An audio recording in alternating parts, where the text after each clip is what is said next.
Sherlock Holmes. The Adventure of the Veiled Lodger. By Arthur Conan Doyle.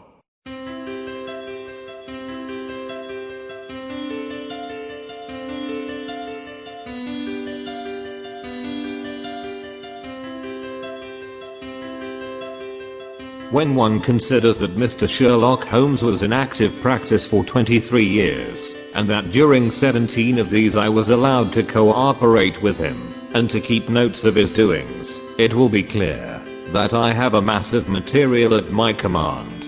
The problem has always been not to find but to choose. There is a long row of yearbooks which fill a shelf, and there are the dispatch cases filled with documents. A perfect quarry for the student not only of crime, but of the social and official scandals of the late Victorian era. Concerning these latter, I may say that the writers of agonized letters, who beg that the honor of their families or the reputation of famous forbes may not be touched, have nothing to fear. The discretion and high sense of professional honor which have always distinguished my friend are still at work in the choice of these memoirs, and no confidence will be abused. I deprecate, however, in the strongest way the attempts which have been made lately to get at and to destroy these papers.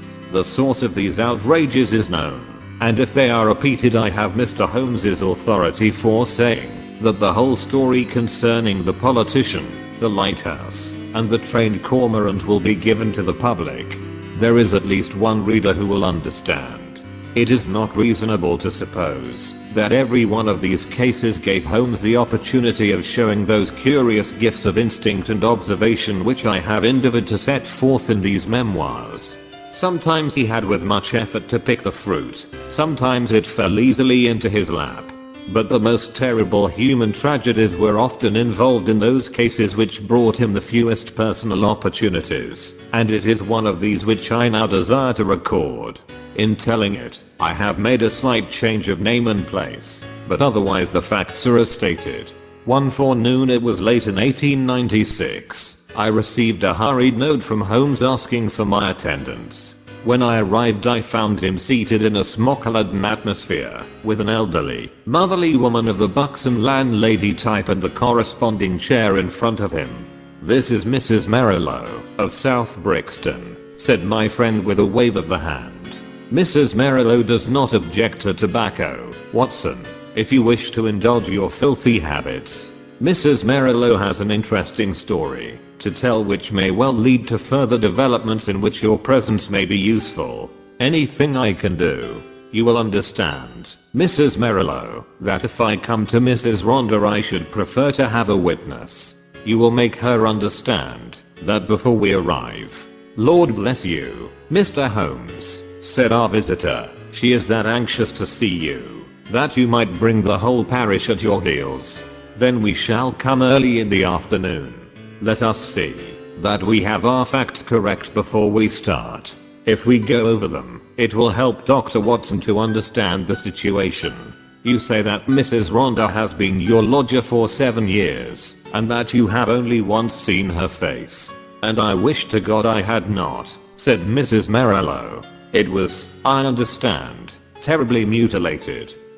"Well, Mr. Holmes, you would hardly say it was a face at all.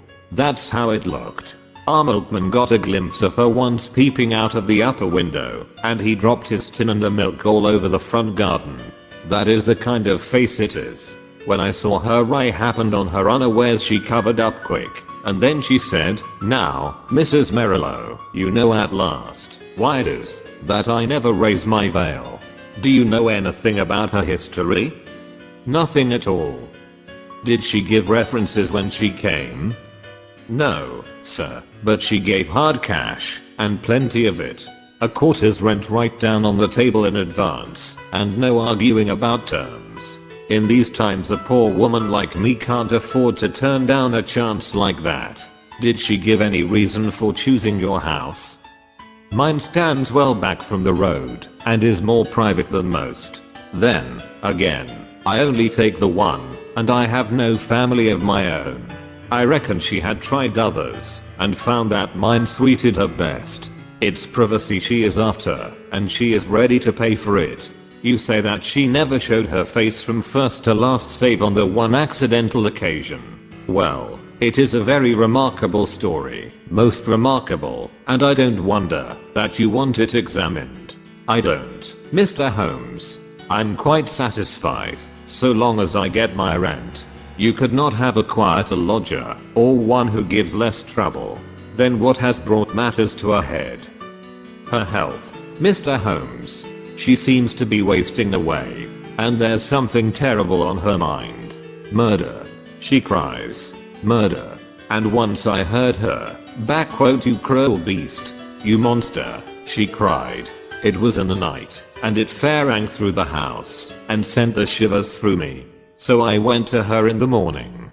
"Mrs. Rhonda," I says, "if you have anything that is troubling your soul, there's the clergy," I says, "and there's the police. Between them you should get some help. For God's sake, not the police," says she, "and the clergy can't change what is past. And yet," she says, "it would ease my mind if someone knew the truth before I died." "Well," says I, "if you won't have the regulars, there is this detective man, what we read about, begging your pardon, Mr. Holmes." And she fair jumped at it. "That's the man," says she. "I wonder I never thought of it before. Bring him here, Mrs. Merillo, and if he won't come, tell him I'm the wife of Rhonda's Wild Beast Show. Say that, and give him the name Abbas Pava. Here it is as she wrote it, Abbas Pava. That will bring him, if he's the man I think he is. And it will, too," remarked Holmes. "Very good, Mrs. Merillo. I should like to have a little chat with Dr. Watson. That will carry us till lunchtime. About 3 o'clock you may expect to see us at your house in Brixton." Our visitor had no sooner waddled out of the room, no other verb can describe Mrs. Merillo's method of progression, than Sherlock Holmes threw himself with fierce energy upon the pile of commonplace books in the corner. For a few minutes there was a constant swish of the leaves, and then with a grunt of satisfaction he came upon what he sought. So excited was he that he did not rise, but sat upon the floor like some strange Buddha, with crossed legs, the huge books all round him, and one open upon his knees. The case worried me at the time, Watson. Here are my marginal notes to prove it. I confess that I could make nothing of it. And yet I was convinced that the coroner was wrong. Have you no recollection of the Abbas Pava tragedy? None, Holmes. And yet you were with me then. But certainly my own impression was very superficial. For there was nothing to go by, and none of the parties had engaged my services. Perhaps you would care to read the papers? Could you not give me the points? That is very easily done. It will probably come back to your memory as I talk. Rhonda, of course, was a household word. He was the rival of Womble, and of Sanger, one of the greatest showmen of his day. There is evidence, however, that he took to drink, and that both he and his show were on the downgrade at the time of the great tragedy. The caravan had halted for the night at Abbas Pava, which is a small village in Berkshire, when this horror occurred. They were on their way to Wimbledon, traveling by road, and they were simply camping and not exhibiting, as the place is so small a one, that it would not have paid them to open. They had among their exhibits a very fine North African lion. Sahara King was its name, and it was the habit, both of Rhonda and his wife, to give exhibitions inside its cage. Here, you see, is a photograph of the performance, by which you will perceive that Rhonda was a huge porcine person, and that his wife was a very magnificent woman. It was deposed at the inquest that there had been some signs that the lion was dangerous, but, as usual, familiarity begat contempt, and no notice was taken of the fact. It was usual for either Rhonda or his wife to feed the lion at night. Sometimes one went, sometimes both, but they never allowed anyone else to do it, for they believed that, so long as they were the food carriers, he would regard them as benefactors, and would never molest them. On this particular night, 7 years ago, they both went, and a very terrible happening followed, the details of which have never been made clear. It seems that the whole camp was roused near midnight by the roars of the animal and the screams of the woman. The different grooms and employees rushed from their tents, carrying lanterns, and by their light an awful sight was revealed. Rhonda lay, with the back of his head crushed in, and deep claw marks across his scalp, some 10 yards from the cage, which was open. Close to the door of the cage lay Mrs. Rhonda upon her back, with the creature squatting and snarling above her.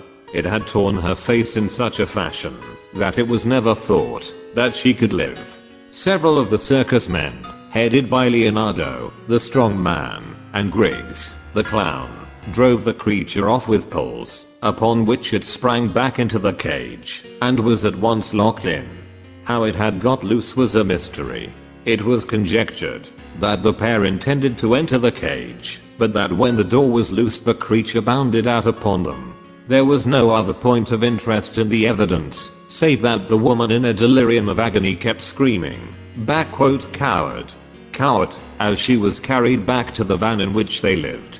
It was 6 months before she was fit to give evidence, but the inquest was duly held, with the obvious verdict of death from misadventure. What alternative could be conceived, said I. You may well say so. And yet there were 1 or 2 points which worried young Edmonds, of the Berkshire Constabulary. A smart lad that. He was sent later to Allahabad. That was how I came into the matter, for he dropped in, and smoked a pipe or 2 over it. Or thin yellow-haired man. Exactly. I was sure you would pick up the trail presently. But what worried him? Well, we were both worried. It was so deucedly difficult to reconstruct the affair. Look at it from the lion's point of view. He is liberated. What does he do? He takes half a dozen bounds forward, which brings him to Rhonda. Rhonda turns to fly. The claw marks were on the back of his head, but the lion strikes him down. Then, instead of bounding on and escaping, he returns to the woman, who was close to the cage, and he knocks her over and chews her face up. Then, again, those cries of hers would seem to imply that her husband had in some way failed her. What could the poor devil have done to help her? You see the difficulty? Quite. And then there was another thing. It comes back to me now as I think it over. There was some evidence that just at the time the lion roared and the woman screamed, a man began shouting in terror. This man Rhonda, no doubt. Well, if his skull was smashed in, you would hardly expect to hear from him again. There were at least 2 witnesses who spoke of the cries of a man being mingled with those of a woman. I should think the whole camp was crying out by then. As to the other points, I think I could suggest a solution. I should be glad to consider it. The 2 were together, 10 yards from the cage, when the lion got loose. The man turned and was struck down. The woman conceived the idea of getting into the cage and shutting the door. It was her only refuge. She made for it, and just as she reached it the beast bounded after her and knocked her over. She was angry with her husband for having encouraged the beast's rage by turning. If they had faced it, they might have cowed it. Hence her cries of "Coward." Brilliant, Watson. Only one flaw in your diamond. What is the flaw, Holmes? If they were both 10 paces from the cage, how came the beast to get loose? Is it possible that they had some enemy who loosed it? And why should it attack them savagely when it was in the habit of playing with them and doing tricks with them inside the cage? Possibly the same enemy had done something to enrage it. Holmes looked thoughtful and remained in silence for some moments. Well, Watson, there is this to be said for your theory. Rhonda was a man of many enemies. Edmonds told me that in his cups he was horrible. A huge bully of a man. He cursed and slashed at everyone who came in his way. I expect those cries about a monster, of which our visitor has spoken, were nocturnal reminiscences of the dear departed. However, our speculations are futile, until we have all the facts. There is a cold partridge on the sideboard, Watson, and a bottle of Montrachet. Let us renew our energies, before we make a fresh call upon them. When our hansom deposited us at the house of Mrs. Merillo, we found that plump lady blocking up the open door of her humble but retired abode. It was very clear that her chief preoccupation was lest she should lose a valuable lodger, and she implored us, before showing us up, to say and do nothing which could lead to so undesirable an end. Then, having reassured her, we followed her up the straight, badly carpeted staircase, and were shown into the room of the mysterious lodger. It was a close, musty, ill-ventilated place, as might be expected, since its inmates seldom left it. From keeping beasts in a cage, the woman seemed, by some retribution of fate, to have become herself a beast in a cage. She sat now in a broken armchair in the shadowy corner of the room. Long years of inaction had coarsened the lines of her figure, but at some period it must have been beautiful, and was still full and voluptuous. A thick dark veil covered her face, but it was cut off close at her upper lip, and disclosed a perfectly shaped mouth and a delicately rounded chin. I could well conceive that she had indeed been a very remarkable woman. Her voice too was well modulated and pleasing. "My name is not unfamiliar to you, Mr. Holmes," said she. "I thought that it would bring you." "That is so, madam, though I do not know how you are aware that I was interested in your case." I learned it when I had recovered my health and was examined by Mr. Edmonds, the county detective. I fear I lied to him. Perhaps it would have been wiser had I told the truth. It is usually wiser to tell the truth. But why did you lie to him? Because the fate of someone else depended upon it. I know that he was a very worthless being, and yet I would not have his destruction upon my conscience. We had been so close. But has this impediment been removed? Yes, sir. The person that I allude to is dead. Then why should you not now tell the police anything you know? Because there is another person to be considered. That other person is myself. I could not stand the scandal and publicity which would come from a police examination. I have not long to live, but I wish to die undisturbed. And yet I wanted to find one man of judgment to whom I could tell my terrible story, so that when I'm gone all might be understood. You compliment me, madam. At the same time, I'm a responsible person. I do not promise you that when you have spoken I may not myself think it my duty to refer the case to the police. I think not, Mr. Holmes. I know your character and methods too well, for I have followed your work for some years. Reading is the only pleasure which fate has left me, and I miss little which passes in the world. But in any case, I will take my chance of the use which you may make of my tragedy. It will ease my mind to tell it. My friend and I would be glad to hear it. The woman rose and took from a drawer the photograph of a man. He was clearly a professional acrobat, a man of magnificent physique, taken with his huge arms folded across his swollen chest and a smile breaking from under his heavy mustache, the self-satisfied smile of the man of many conquests. "That is Leonardo," she said. "Leonardo, the strong man, who gave evidence?" "The same. And this is my husband." It was a dreadful face, a human pig, or rather a human wild boar, for it was formidable in its bestiality. One could imagine that vile mouth champing and foaming in its rage, and one could conceive those small vicious eyes darting pure malignancy as they looked forth upon the world. Ruffian, bully, beast, it was all written on that heavy jowled face. Those two pictures will help you, gentlemen, to understand the story. I was a poor circus girl brought up on the sawdust, and doing springs through the hoop, before I was 10. When I became a woman this man loved me, if such lust as his can be called love, and in an evil moment I became his wife. From that day I was in hell, and he the devil who tormented me. There was no one in the show who did not know of his treatment. He deserted me for others. He tied me down, and lashed me with his riding whip when I complained. They all pitied me, and they all loathed him, but what could they do? They feared him, one and all. For he was terrible at all times, and murderous when he was drunk. Again and again he was had up for assault, and for cruelty to the beasts, but he had plenty of money and the fines were nothing to him. The best men all left us, and the show began to go downhill. It was only Leonardo and I who kept it up with little Jimmy Griggs, the clown. Poor devil, he had not much to be funny about, but he did what he could to hold things together. Then Leonardo came more and more into my life. You see what he was like. I know now the poor spirit that was hidden in that splendid body, but compared to my husband he seemed like the angel Gabriel.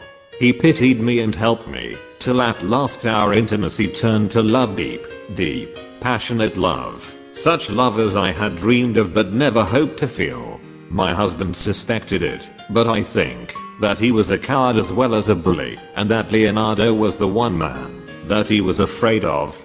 He took revenge in his own way, by torturing me more than ever. One night my cries brought Leonardo to the door of our van. We were near tragedy that night, and soon my lover and I understood that it could not be avoided. My husband was not fit to live. We planned that he should die. Leonardo had a clever, scheming brain. It was he who planned it. I do not say that to blame him, for I was ready to go with him every inch of the way. But I should never have had the wit to think of such a plan. We made a club, Leonardo made it, and in the leaden head he fastened 5 long steel nails, the points outward, with just such a spread as the lion's paw. This was to give my husband his death blow, and yet to leave the evidence that it was the lion which we would loose who had done the deed. It was a pitch dark night when my husband and I went down, as was our custom, to feed the beast. We carried with us the raw meat in a zinc pail. Leonardo was waiting at the corner of the big van which we should have to pass before we reached the cage. He was too slow, and we walked past him before he could strike, but he followed us on tiptoe, and I heard the crash as the club smashed my husband's skull. My heart leaped with joy at the sound.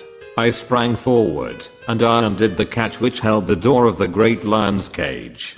And then the terrible thing happened. You may have heard how quick these creatures are to scent human blood, and how it excites them. Some strange instinct had told the creature in one instant that a human being had been slain.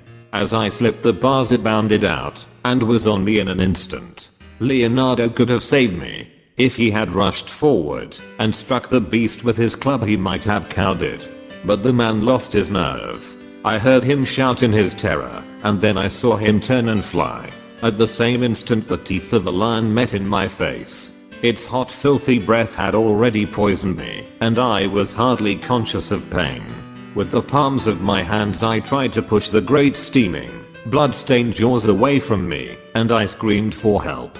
I was conscious that the camp was stirring, and then dimly I remembered a group of men, Leonardo, Griggs, and others, dragging me from under the creature's paws. That was my last memory, Mr. Holmes, for many a weary month.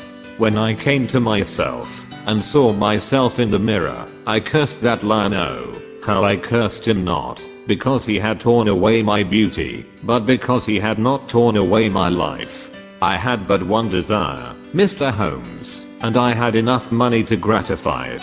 It was that I should cover myself, so that my poor face should be seen by none, and that I should dwell where none whom I had ever known should find me.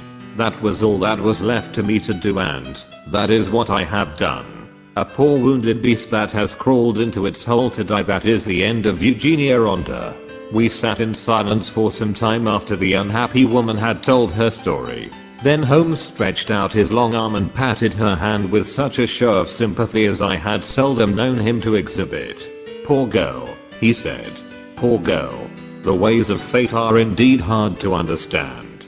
If there is not some compensation hereafter, then the world is a cruel jest. But what of this man Leonardo? I never saw him, or heard from him again. Perhaps I have been wrong to feel so bitterly against him. He might as soon have loved one of the freaks whom we carried round the country as the thing which the lion had left. But a woman's love is not so easily set aside. He had left me under the beast's claws. He had deserted me in my need, and yet I could not bring myself to give him to the gallows. For myself, I cared nothing what became of me. What could be more dreadful than my actual life? But I stood between Leonardo and his fate. And he is dead. He was drowned last month when bathing near Margate. I saw his death in the paper. And what did he do with this 5-clawed club, which is the most singular and ingenious part of all your story? I cannot tell, Mr. Holmes. There is a chalk pit by the camp, with a deep green pool at the base of it. Perhaps in the depths of that pool Well, it is of little consequence now. The case is closed. Yes, said the woman, the case is closed. We had risen to go, but there was something in the woman's voice which arrested Holmes's attention. He turned swiftly upon her. Your life is not your own, he said. Keep your hands off it. What use is it to anyone? How can you tell? The example of patient suffering is in itself the most precious of all lessons to an impatient world. The woman's answer was a terrible one. She raised her veil and stepped forward into the light. I wonder if you would bear it, she said. It was horrible. No words can describe the framework of a face when the face itself is gone. Two living and beautiful brown eyes looking sadly out from that grisly ruined it, but make the view more awful. Holmes held up his hand in a gesture of pity and protest, and together we left the room. 2 days later, when I called upon my friend, he pointed with some pride to a small blue bottle upon his mantelpiece. I picked it up. There was a red poison label. A pleasant almondy odor rose when I opened it. Prussic acid, said I. Exactly. It came by post. I send you my temptation. I will follow your advice. That was the message. I think, Watson, we can guess the name of the brave woman who sent it.